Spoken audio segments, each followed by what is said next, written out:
So after the movie ended, did you and Pac stay in contact? Yeah, I mean, but he was busy. He was running around a lot. He was locked up. He was, in the studio. He was having shootouts and shit. Like, you know, I'm definitely not about that life, man. No, thank you. I grew up.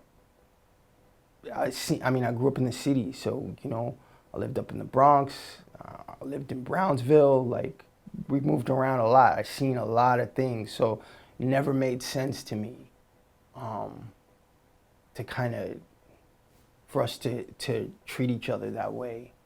Avoid it like the plague, even to this day. I let the work speak for itself.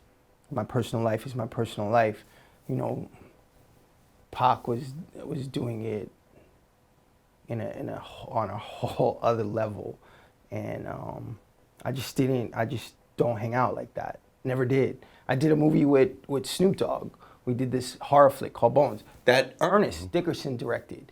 So we were in Vancouver for 3 months, man.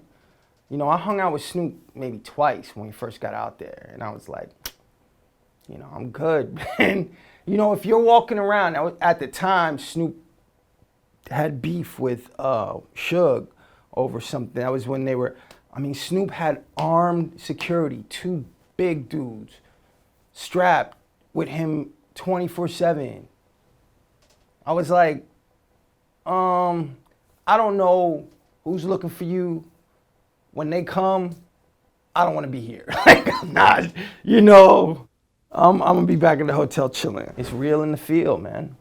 I'm an artist. Yeah. I want to go home and read a book, write, snuggle with my lady. That's about it. Watch the game. I mean, when you heard about Pac getting killed, how did you feel? Well, when I heard about him getting shot, I wasn't that worried about it. As far as I was concerned, Pac was Superman. He had been shot before. Apparently bullets don't really harm him, so whatever. He was at the hospital. Cool. I was working. I was doing a TV show in LA, but he was out in Vegas. I could have flown out there. I really was like, he's gonna pull out. He'll be fine. If he ain't dead, he ain't dying. So when I found out that he passed, the TV show I was working on, Karen Parsons was starring in it, and Lori Petty. And Lori Petty was the one who told me. I was literally standing in front of the camera on my mark, about to shoot a scene, when Lori Petty popped her head up, and she told me. She was like, "Yeah, your boy just passed." I was like, "What?" "Yeah, your boy Pac. I just heard on the news, he just passed away."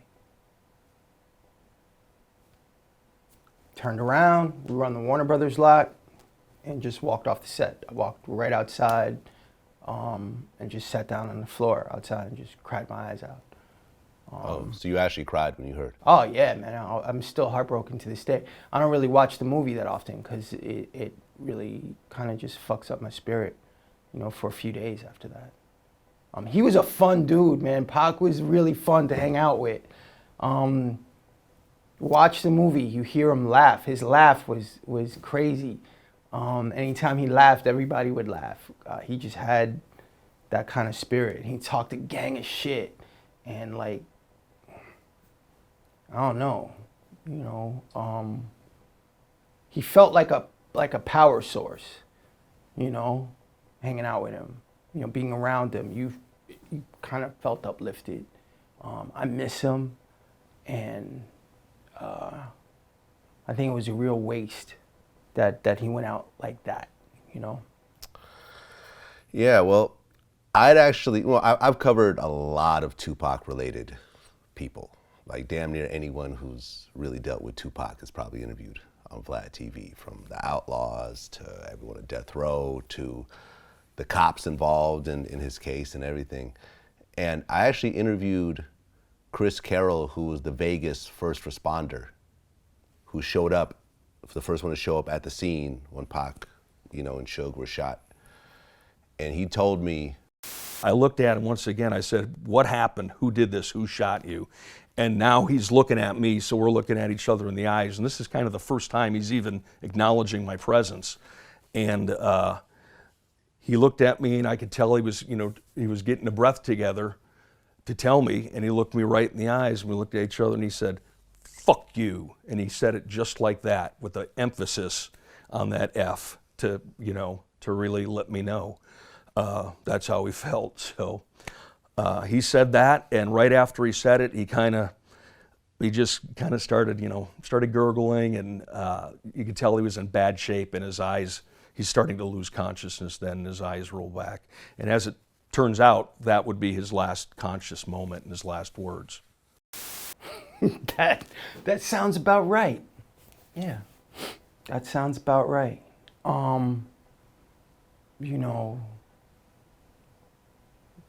Those are the rules, man. Snitches get stitches. And word, fuck the police. Yeah. The beautiful thing about Pac was he was consistent. There wasn't any wavering. And if you were part of that circle, that's how you had to get down. I was in Atlanta working once, and I hooked up with the Georgia State basketball team, the girls. So I roll up into this spot, and I got like 6 Amazons, these sisters that played for Georgia State, rolling with me, and like most of them were dimes. Like we were having a ball, me and these chicks. So of course, when we walked in, it caused a little bit of a ruckus. And there were some haters in the room, man. Like, there was a lot of haterade being passed around that night. So I'm sitting there, and I go out by myself a lot. I don't get down like that. Just no problems, ain't nobody looking for me. But I could see, like, there was some things going on because I was here with these ladies and we were having a good time. So I got up to go to the bathroom, and these cats that were at the table stopped me. Turned out, Outlawz. They were like, yo, what's up? I was like, oh, what's happening, man? We started rapping, and they were like, yeah, we never met you, blah. We know, Pac talked about you and this and that, and he had already passed.